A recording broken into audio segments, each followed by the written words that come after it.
Hello everyone, welcome back to the channel. On this video I'm going to show you how to add a friend inside Telegram app using QR code. Okay, so first thing you need to open your Telegram app and go straight to the three bars at the top left button. Next you just hit settings, and on this next screen you will see right on the almost middle top screen this symbol you are seeing right now. It's your QR code scan. You just hit there.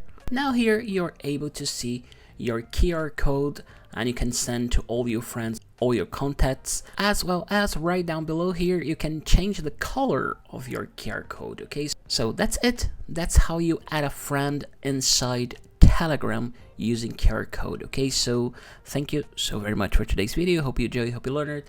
I see you on the next one. Bye bye.